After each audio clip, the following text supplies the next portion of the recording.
Sibingelele. Sesibuyile no part 2. Sikhuluma amaqiniso wodwa mayelana nokuganana. Sizokhuluma nje izinto ezamaqiniso ekumele ukuthi uzazi if ukuthi ufuna ukuganwa noma uyogana.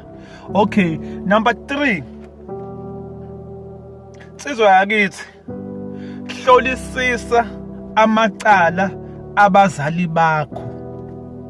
Why ngithi hlolisisa amacala abazali bakho? Kunamacala abazali bakho engamele ukuthi uyihluphe ngawo. Kodwa futhi kunamacala abazali bakho kumele ukuthi uyihluphe ngawo. Ake ngenze example. Yabona uma ukuthi ubaba wakho wakuthola ngalo komshado. Right? Wakhulela wamithisa uma wakho wazalwa wona waba khona emhlabeni. Akulona icala lakho lelo. Ukuthi wena ngeke usakwazi ukuthi uganwe ngoba naku uthi ufuna ukuthi ubaganise noma ufuna ukuthi uyihlawule wena. Akulona icala lakho lelo. Uma ukuthi baba comments uma wakho nje washiya kanjalo wangenza lutho wangageza umuzi wangakhipha lutho, akulona icala lakho lelo. Icala lakhe. Wena yonke into yakho iphethwe komalume. Hamba uyoganyelwa komalume wenzele khona into zakho komalume. Kodwa uma kuwukuthi ubaba wakho wamlobola uma wakho, mhlawumbe bashada umshado omhlophe, labo bantu abakashadi. Ngisho ngayifaka iringi uma wakho athi uMrs Makhanya, labo bantu abakashadi. Noma kuba ukuthi walobola ubaba wakho kwase kusele nje ukuthi kube khona icece noma umshado wesintu, wangaba khona umshado wesintu, kuwumthwalo wakho lo ukuthi kumele ukuthi nibasinise noma ubasinise uma ukuthi wena kuphela ingane. Ngoba if wena uzosina icece ubaba wakho engalisinile, ulisinela kini, ulisina ezubani? Ngoba phela njengoba uma wakho benobaba wakho bengasinanga icece, labo bantu abashadile, uma wakho usabhilonga komalume, uma wakho usabhilonga kubo la ezalwa khona, nawe usabhilonga kubo kwama wakho komalume. If uzosina icece la kaMakhanya, ngakithi ubaba wakho wakaMakhanya, uzosina icece la kaMakhanya, kodwa uphethwe emsamo komalume, izobizwa ngokuthi yini lento yenzayo? Ulisina as ubani icece la kaMakhanya ubuphethwe le komalume? Ulisina as ubani?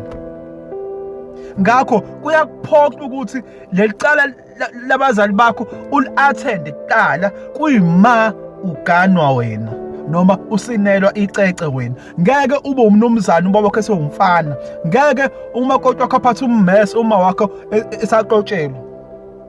Kuyakuphoqa ngobani? Wayenayo intshisekelo ubaba wakho ukuthi ufuna ukulobola uma wakho, waphelelwa amandla noma wenza ngendlela engaphelele, indlela yesilungu, umshado omhlophe. Uma usashada umshado omhlophe awukakashadi.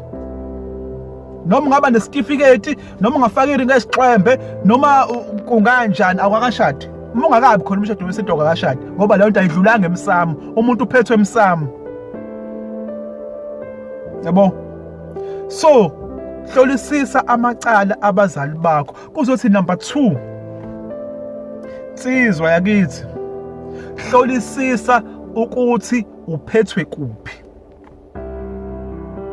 La uphethwe khona ila kumele ukuthi uganelwe khona. Kungenzeka utshela ukuthi uphethwe kini kanti awuphethwe kini. Athwe kini. Kumele kube ukuthi ubaba wakho benoma wakho bashada umshado wesintu before uzalwe wena. Uma wakho kumele kube ukuthi kwabikwa kube emsamo, wabulawa. Yabo dithi ami sokubulawa imbuzi, kusokubulawa yena lapho. Uma wakho wabulawa emsamo, wakhishwa nebhokisi. Ibhokisi siyoselisha ukuthi useyongcwatshelwa kuphi la yakhona. Wakhishwa nebhokisi, kwazungezwa isibaya, kwabika ukuthi siyambulala la, siyamkhipha la, usengofile kubo la izalwa khona uma wakho.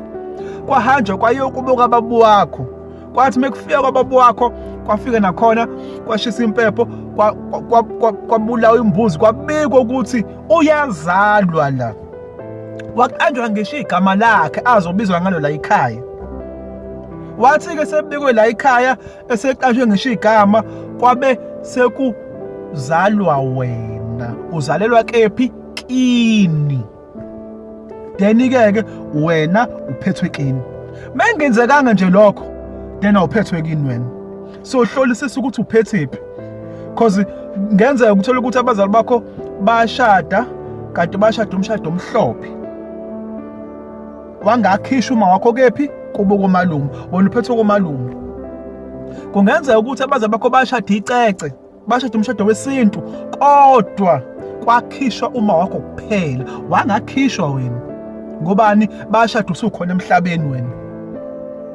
Bashada usukhona emhlabeni, kwakhishwa uma wakho kuphela, bayitshela ukuthi automatically nawe yonke into isiyin order, kanti kwakumele ukuthi ukhishwe lapha nawe emsamo njengoba ekhishwa nawe uma wakho. Yabo? So, hlolisisa ukuthi uphethwe kuphi. Uthola ukuthi okunye mhlawumbe kwayena uma wakho lapha komalume akaphethwe nakhona, sekumele ubuyele emuva. Hlolisisa ukuthi uphethwe kuphi, ngoba ukuganwa kuyisisekelo sokuphila komuntu. Ungakwenza konke ukwenzela isibongweni esirong. Ungaphila nje ungasazi ngisho ukusazi isibongo sakho uyintandane, uphile nje kahle, ube nemoto, ube nomuzi, kodwa ukuganwa ngeke uganele umsamo wrong. Ngeke. Ngoba ukuganwa kuyisisekelo sokuphila komuntu. Kuzothi number 1, awuvumelekile ukuthi uganwe if ungahlambulukile. Umuntu ongahlambulukile noma onamacala angalungisiwe, if ukuthi awuhlawulile ingane zabantu, if ukuthi awuyigezile imizi yabantu, awuvumelekile ukuthi uganwe ungahlambulukile. Yabona, if uganwe ungahlambulukile uyafana nomuntu othola ukuthi unotwayi, ungcolile, unensila, kodwa leyo nsila uyanayo endaweni eclean. Mhlawumbe uyolala naye emashidini amhlophe aclean, embhedeni uclean. Iyobunuku nje le nto usukuyenza lapho. Usukwenza ubunuku. Ngoba lensila le nale inyembe, lensila le nalotwayi, nalolukhwekho ludalwa inyembezi zabantu abakhalayo, bekhala ngenxa yakho. Kunomuze ekukhala kona ngenxa yakho, ukuthi wena wona ingane yethu. Wathi usuqeda ukuyona weshiya phansi. Awukwazi ukuthi ungaganwa kuse unento kanjalo ungayilungisile. Kunenyembezi ezikhalwa izingane zakho wena. Ubuhlungu obuzwisa izingane zakho. Wena uzala izingane la ngaphandle, kodwa usuyasuka le ingane uzale ngaphandle zime ngaphandle kwakini. Kuyafana ukuthi singaphandle kwakini. Bese wona uyadlula, uyaphuma, uyolanda omunye umuntu le, udlula kuzona, uyolanda omunye umuntu uzomfaka la phakathi kini. Zona iseli ngaphandle zona. Ibizwa ngokuthi yini lonto leyo.